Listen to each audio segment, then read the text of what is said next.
Hi guys, my name is Lelasophia. I am an artist and fine jewelry designer. If you like contemporary fine jewelry, if you like luxury handbags, all things interiors, then I have some fun videos for you. You guys, okay, inspired by what I think is like literally my very first or second YouTube video over a year ago. I'm going to do kind of a very similar list of my 20 contemporary fine jewelry designers you should know, except we're gonna take a little bit more time with each one. I'm gonna break it down. I'm gonna make the videos much shorter, so we'll do a four-part series of 5 designers, the ones who came before me, the designers who inspired me to start my own brand 4 years ago. But first and foremost, if you guys are new here, thank you so much for tuning in. I can't wait to see you in all of my future videos. Make sure that you like this video, subscribe to my channel, follow me on Instagram at Lelasophia Jewelry. I put up videos every Wednesday, Friday, and Sunday, and so I cannot wait to see you guys in the next one. Okay, I was thinking I often start with my very favorite designers, not that I could ever really choose who my favorite fine jewelry designer is. For those of you guys who are new, I've worked in the industry for, this is my 11th year, like this month in January 2024. My 11th year working within this industry in kind of different spheres, and then I went on to start my own line. I owned a fine jewelry store in Soho, New York that's focused on men's pieces, and then kind of after starting, like 6 months through starting, I started designing myself and then continued on, closed my store, and really like put all of my energy into my own collection. And I've gotten to work very closely with a lot of pieces from a lot of these different designers in my years of working in this industry. So it's an honor to just talk about the people who honestly made me fall in love with fine jewelry and inspired me. I'm definitely gonna build up to my top 5 favorite fine jewelry designers. However, this batch of designers, we're utterly obsessed. Some of them I've known about for years, and some of them are very recent to me. And a really recent addition to this list, I don't even think I knew about her when I did my original one of these videos, CC Jewelry, because oh my goodness, I send my brother's girlfriend and my mom her pieces constantly because I think that they should start collection. CC Jewelry is so incredible. I'm not as much of a color jewelry person. Obviously, people make fun of me all the time. We see where my love lies in gold, especially yellow gold. However, it's serious because the pieces are so beautifully designed from the heart. And I think she does have kind of a core collection, but she does so much custom work. They're so incredibly special, but the way that she does her enameling is in these really beautiful kind of like pastel-y colors. And so if you're someone who loves chunky gold, but also really loves to play with color in jewelry, these are incredible. I think the signet rings I fell in love with first. However, the really beautiful amulets, you couldn't think of something more meaningful. It's just so special, and it's insane to think that each one of these pieces are done by hand. A designer who is not at all new to me, who I've known for a really long time, and I've had the pleasure of knowing her in person as well. Pippa Small is always going to be one of my favorite contemporary fine jewelry designers. She's really interesting because she's kind of broadened her range over the last several years, probably many years, quite frankly. I know she's had her company for years, maybe even decades. And I always thought of her at first as 22 karat. That's how I kind of knew Pippa. I knew that her pieces were that she loved working with 22 karat with really buttery, yummy gold, which I do have a piece that I'm making in 22 karat, which I'm so excited to experiment with.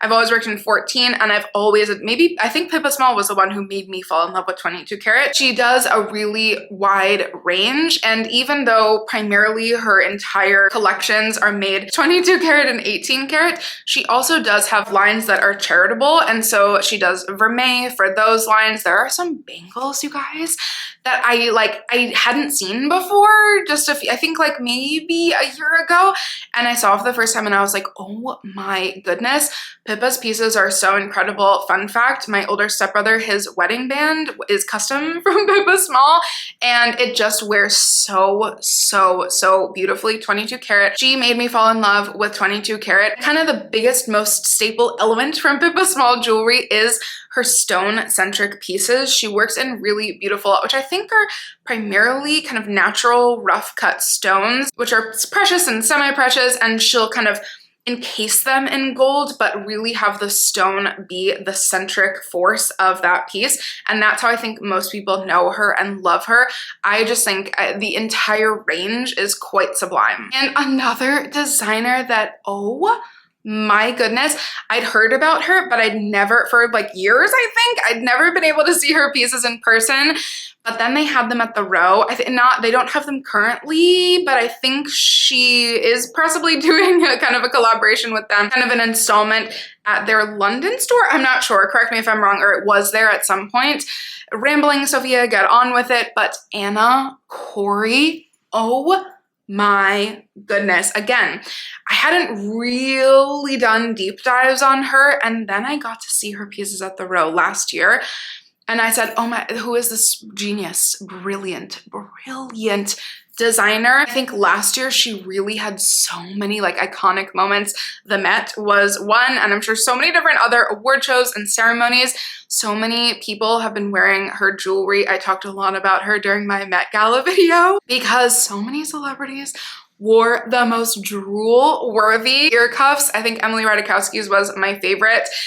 And like, we just have to, even though I'm not so much a diamond gal, maybe one time will be, I don't know, who knows. The only like real serious diamond piece that I have was a kind of a pair, which me and my mom both have, which is adorable, of these really cool, either antique or reclaimed diamonds that I then set in chunky gold. Some of them are still pretty, they're still pretty gold heavy. But Anna Corey's diamonds, I mean, it's what we all probably have in our wildest dreams. She uses chunky, gorgeous diamonds, and I'm obsessed with the way that she's able to kind of merge the worlds. Like, I think that's why I've never really fallen in love with diamonds. Merge the diamond world in with the conceptual jewelry world. In my opinion, I think she maybe does that the best. Again, someone like me who doesn't really want to like be dripping in diamonds, who more so likes conceptual, like really cool sculptural gold jewelry, but that like she's really able to merge the two and make me want diamonds all of a sudden. Like now I would want one of her really chunky ear cuffs, which I think is probably like, this is my large wave ear cuff from my blue collection. Her ear cuffs are like at least double the size. They're pretty thick, but they sit very similarly. Could you imagine, like hers have like a gigantic diamond dangling off. Hailey Bieber's worn that, like she's just incredible, and I drool and I dream about her pieces. And my last two for this little first installment, again, we have 3 more coming after this, so you guys already can guess who I'm gonna be talking about in the next ones. Another designer who I've never been able to work with their pieces, and I've only ever seen their pieces, I think at Bergdorf's, maybe a few other places, but Horse and Booze, oh my goodness. When I think of Lori Hirschleifer and Marcy Hirschleifer of the Hirschleifer incredible kind of store, just like magical haven, I think of Horse and Booze because they are dripped out and it is incredible. And Horse and Booze is one of those really interesting, like, I know that they're a contemporary brand. However, to me, it's one of those, it's like maybe even the only brand that really rides the line between, like, I kind of put them in a Cartier, Van Cleef, Tiffany, Bulgari category, and yet they're contemporary. And so it's really cool because essentially what I'm saying is they have heritage level pieces and their designs are very sleek. Their designs are very, let's say, consistent through the entirety of their collection. So you're not going to ever get that much deviation from them or like experimentation. You know what you're getting from them, but they've perfected what they do and they do it so incredibly well. And to give the full opposite, to give something for everybody in this video, the brand that made me fall in love with purchasing and collecting fine jewelry is Hirotaka. I know, so different than everything else on this list, but that is the brand that I literally fell in love with. This was like 10 years ago. This is a long time ago. And they did have a moment. I know Zoe Kravitz used to love wearing their pieces. Like they had a celebrity moment where a lot of people were buying and wearing Hirotaka. They were big, huge at Barney's. And so through Barney's, thank God, I had like multiple Barney locations in New York City, including the like, which nobody remembers. Even my mom was like, oh my God, I totally forgot. There was a Barney's in Soho, and that was like the gateway drug to my teenhood collecting fine jewelry, little pieces here here and there.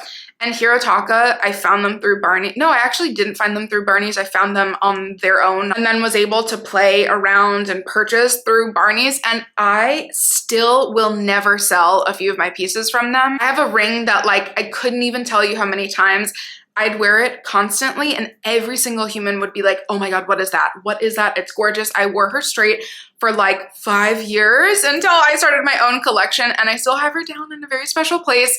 I've had several of their pieces. I think I'm just gonna go ahead and make a very, very, very bold statement. They were kind of the ones to make like, yes, it was more thin, kind of wiry, very dainty gold, but they were the ones to start like the very conceptual ear cuff train. Like, hello, I've been a fan for so long.